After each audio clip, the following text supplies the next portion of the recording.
Hello dear students. In this lecture we will discuss one of the most elementary concept, that is dependent and independent vector. Suppose we had the set of vector A, B, C.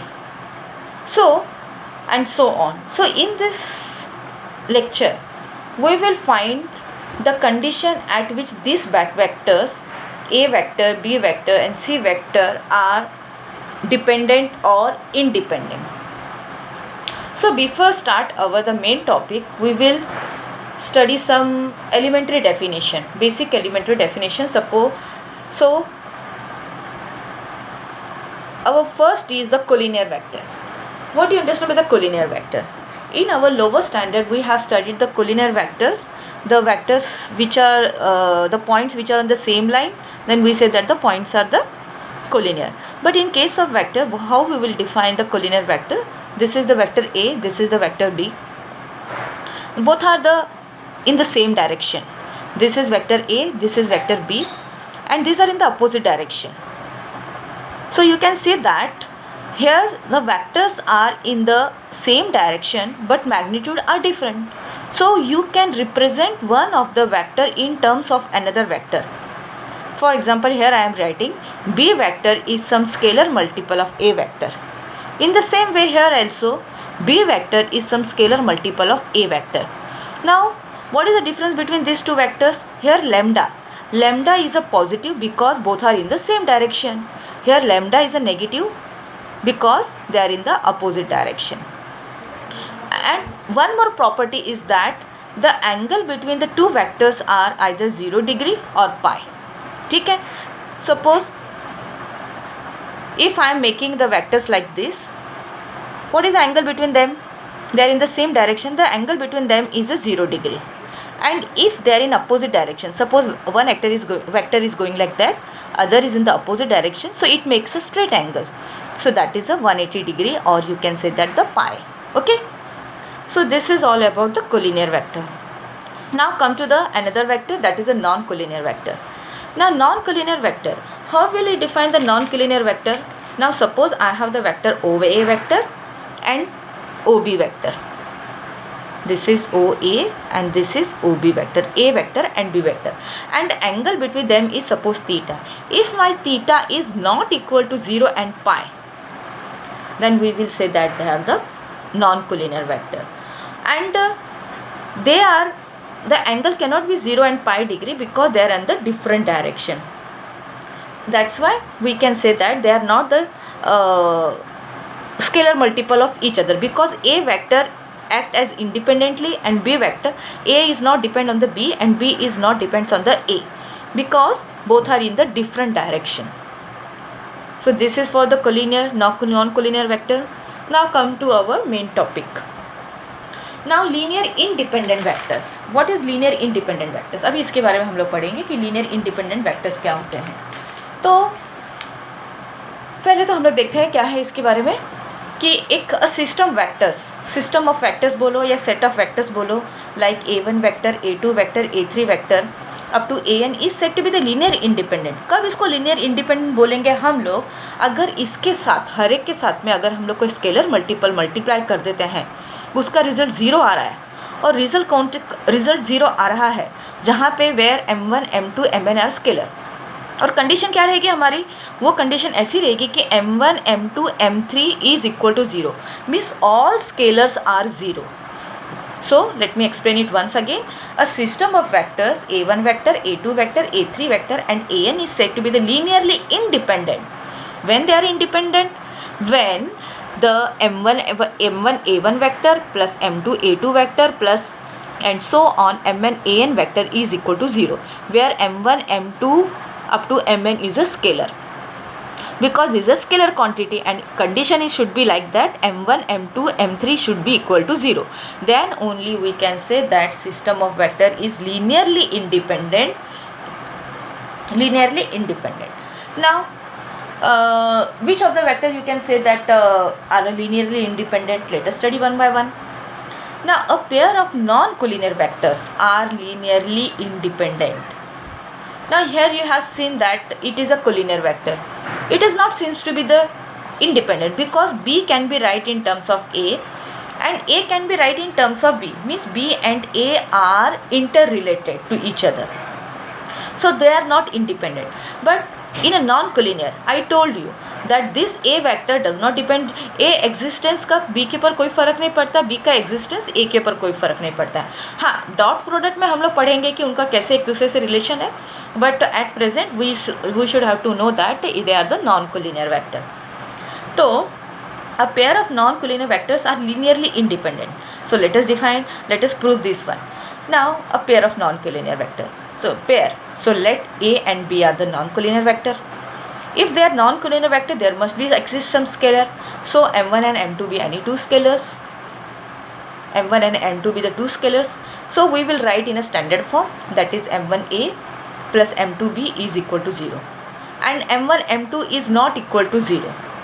Suppose m1 m2 is not equal to 0. If m1 m2 is not equal to 0, then what will happen? That is m1a vector is equal to minus of m2b. Then a vector is equal to m2 upon m1 into b vector. Now this is m2 upon m1 is what? It is a scalar quantity only. So a vector is equal to some scalar multiple of b. And this, what this represent? This represent that a vector is a scalar multiple of b. It means a and b are, a can be written in terms of b or not. Here we have written a, written in a is written in terms of b, यानी कि तो collinear दिखा रहा है, क्योंकि collinear के लिए ये कंडीशन है. पर हमने तो यहाँ पे a और b को नॉन कोलिनियर बोला है. तो यानी कि जो मैंने बोला है और जो मैंने प्रूव किया कॉन्ट्राडिक्स हुआ ना, तो इसको हम लोग बोलते हैं रॉन्ग प्रूफ भी बोल सकते हैं या कॉन्ट्राडिक्शन भी बोल सकते हैं. तो इसको रिपेयर कैसे करेंगे? तो रिपेयर हम लोग ऐसे करेंगे कि if I will write here, यहाँ पे हमारी गलती हो गई कि हमको यहाँ पे लिखना चाहिए था m1 m2 0. अगर हमारा m1 m2 0 आ जाता है तो ये कंडीशन फॉलो हो जाती है, फिर हमारा ये क्वेश्चन अराइज नहीं होता है कि बाबा कि ये स्केलर मल्टीपल है. सो this is the theorem, so we have proved that a pair of non-collinear vector are linearly independent, because this is the condition is a linear dependent because they are depending. But our concept is that a pair of non-collinear vector is always linearly independent. So one point you remember, that linear pair, a pair of non-collinear vector is always linearly independent. Remember this important point. Okay, now come to the next point. Linearly dependent vector. Now, how to linearly dependent vector? We will prove this one also. We have proved this by the method of contradiction. You can say the method of contradiction. Now, linearly dependent. Again, we will consider as the issue as like independent vector, a set of vector a1, a2, a3, an is said to be the linearly dependent if there exists scalar m1, m2, mn not all 0. In a linear independent, what we have taken? m1 is equal to, m2 is equal to, mn is equal to, that all scalars are 0. Here all scalars are not 0. Not all 0. All scalars are not 0. So m1 a1, m2 a2, m3 a3 dash dash dash mn an is equal to 0. So what we have studied is linear independent vector. अभी इसके लिए example देखते हैं. अभी हम लोग collinear के बाद, वहाँ पे हमने क्या देखा था? लीनियरली इंडिपेंडेंट देखा था. वहाँ पे भी हमने सेट ऑफ वेक्टर्स देखा था और वहाँ पे हम लोगों ने क्या बोला था कि m1 is equal to, m2 is equal to, m3 is equal to 0 है. तब हम लोगों ने क्या प्रूव करके दिखाया था कि नॉन कोलिनियर वेक्टर्स कैसे लीनियर इंडिपेंडेंट है, वो हमने मेथड ऑफ कॉन्ट्रडिक्शन से प्रूव करके दिखाया था. अभी हम लोग आ जाते हैं कि लीनियरली डिपेंडेंट क्या है. तो यहाँ पे हम लोग कोलिनियर वेक्टर के बारे में देखते हैं कि a pair of collinear vector. फिर से यहाँ पे जैसे वहाँ पे हमने pair of non collinear vector लिया था, हम यहाँ पे पेयर ऑफ कोलिनियर वेक्टर लेंगे. Is a linearly dependent. तो क्या करेंगे? Suppose A and B are the collinear vector. अभी we know that the collinear vector, what is the condition for the collinear vector? That is one vector is some scalar multiple of the other vector. So I have taken b is equal to lambda a, where my lambda is a scalar. Okay, so lambda a, let us solve this equation. Lambda a minus b is equal to 0. Now you compare this given equation with this one, m1 a vector, m2 b vector. So you can say that m1 is equal to lambda, m2 is equal to -1. ठीक है. So you find that m1 is not equal to 0 and m2 is not equal to 0. Both are not equal to 0. It means what happened? It means they are non-collinear. They are a collinear. So you can see that a vector, b vector, they are. अभी और एक example और एक तरह से देखो आप लोग. सपोज हमारे पास में ये दो वेक्टर है. This is case for the dependent vector. बराबर है ना.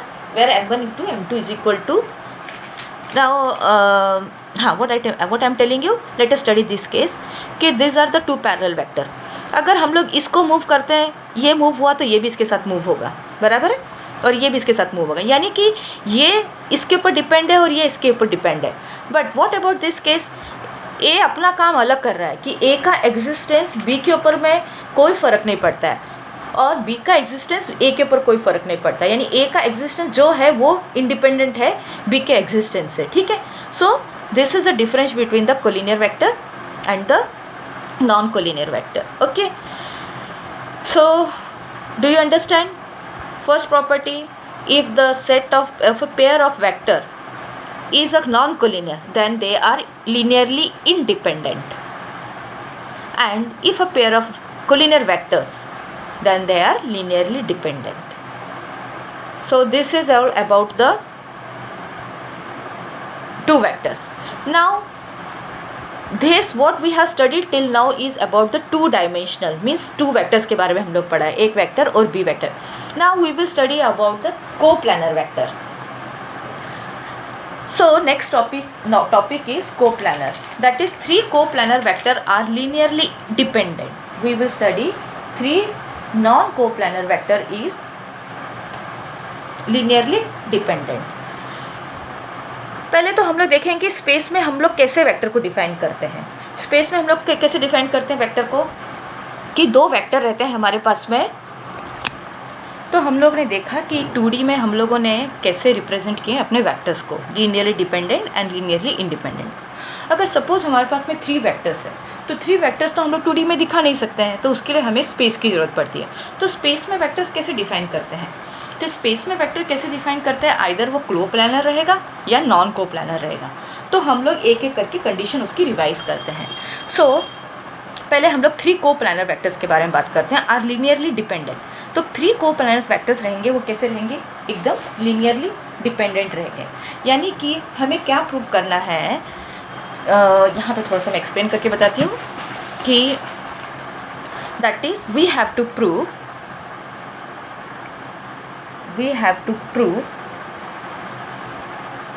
that 3 vectors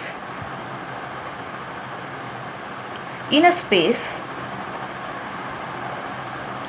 are linearly dependent.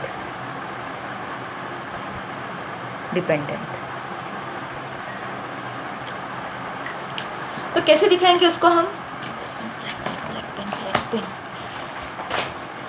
Wait a student, this is my black pen. यानी कि हमें क्या दिखाना है, we have to show linearly dependent. Linearly dependent के लिए क्या कंडीशन हम लोग यूज़ करते हैं, that is m1a vector plus m2b vector plus m3, because we are talking about the 3 vector, m3c vector is equal to 0. तो इसको figure से हम लोग बनाते हैं. तो suppose we have the 2 vectors in a space, we have the 2 vector, this is OA and this is OB. This is my A vector, this is B vector. और एक कोई तो भी वेक्टर है, अभी स्पेस है, स्पेस में vectors free रहते हैं तो ये यहाँ पे कहीं तो भी होगा. तो याद रखना है कि अगर हमें जो तीसरा वेक्टर जब इंट्रोड्यूस करना है तो उसका मैग्नीट्यूड और डायरेक्शन सेम होना चाहिए इन वेक्टर के. तो अभी मैंने वो C वेक्टर को यहाँ लोकेट किया.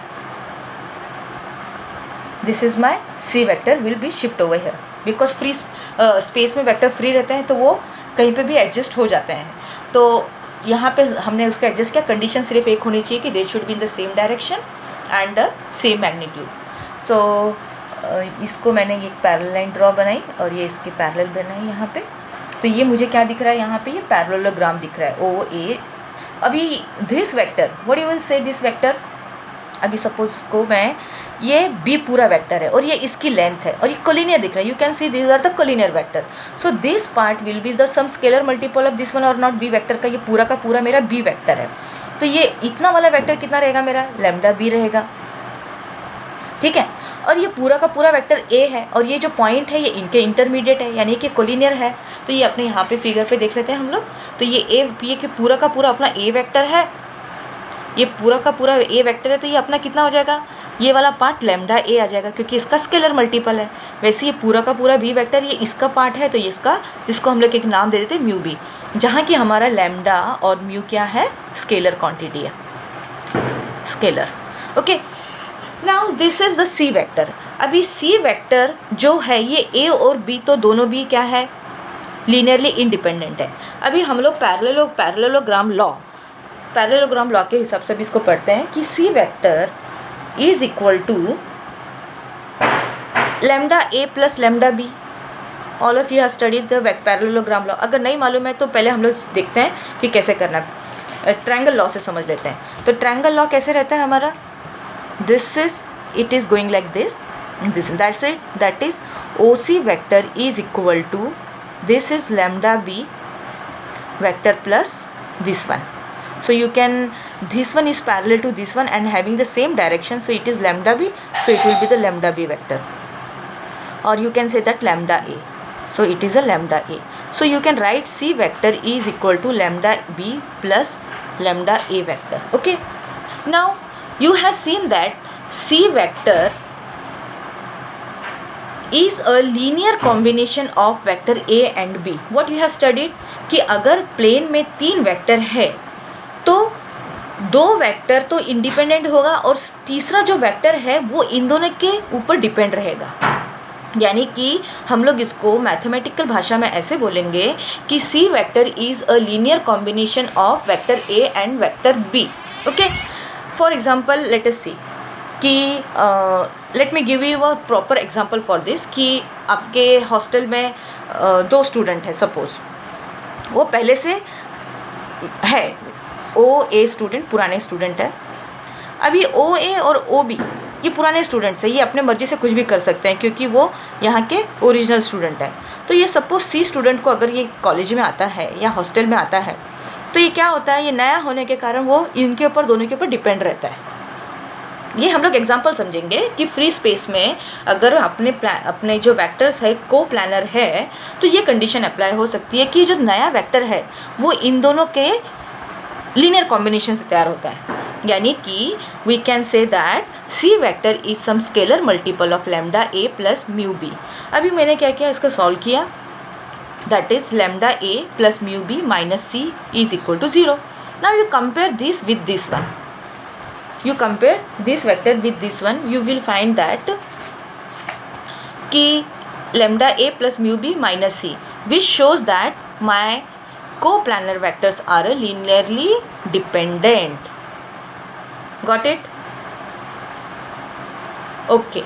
Now what we have studied that 3 coplanar vectors are linearly dependent है कि हमारे पास में कैसे 2 वेक्टर से 2 पूरी तरह से इंडिपेंडेंट थे, पर तीसरा वेक्टर को मैंने जब इंट्रोड्यूस किया तो वो क्या था, इन दोनों का लीनियर कॉम्बिनेशन, यानी कि ये दोनों पे डिपेंड है. सी वेक्टर किसके पे डिपेंड है, वेक्टर ए और वेक्टर बी पे डिपेंड है. तो इसको हम लोग बोलते हैं कि 3 vectors are coplanar, then one of the vector can be expressed in the terms of other 2. So these C vectors are the C vector can be expressed in terms of A and B, or you can say that C vector is a linear combination of A and B vector. Now we will condition the third part is that 3 non-coplanar vectors are linearly independent. Now in the last section what we have studied that it is a coplanar vectors are linearly dependent. Now we will study 3 non-coplanar vectors are linearly independent. Or parallel definition for this one is 4 vectors in a space are linearly dependent. See what they are introducing, the parallel definition for this one, that is 4 vectors in a space are linearly dependent, and 3 non-coplanar vectors are linearly independent. So let us study. Now space में हम लोगों ने पढ़ा था कि कितने vectors रहते हैं, 3 वेक्टर्स। अभी हम लोग नॉन कोप्लानर के बारे में बात कर रहे हैं। तो नॉन कोप्लानर के लिए पहले हम लोग क्या करते हैं, थोड़ा सा मैं इसी को एक्सटेंड फॉर्म थोड़ा सा यहाँ पे सिखाती हूँ आप लोगों को। एक पैरेललोपाइड बनाते हैं। So let us make the पैरेललोपाइड।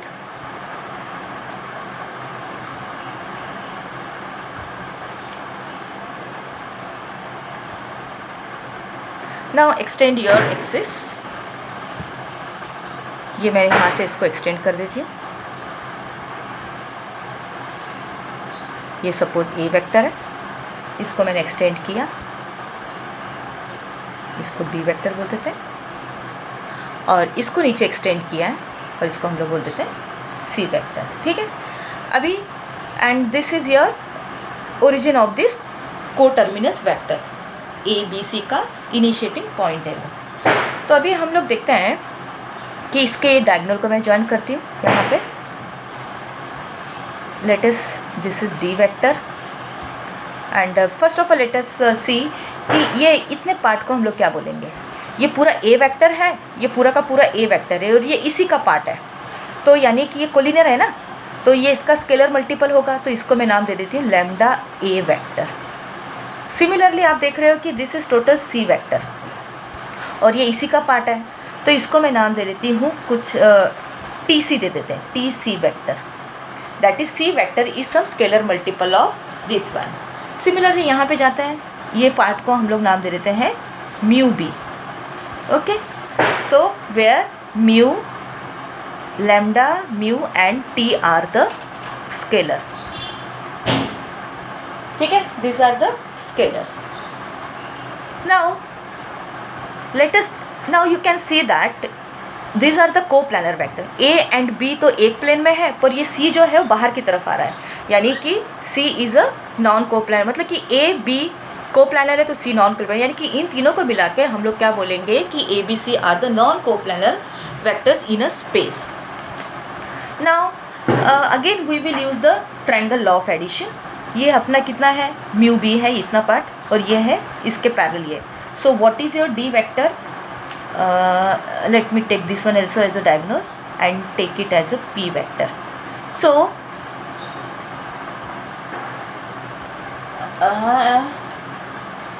in this vector ABC are the known, these vectors lie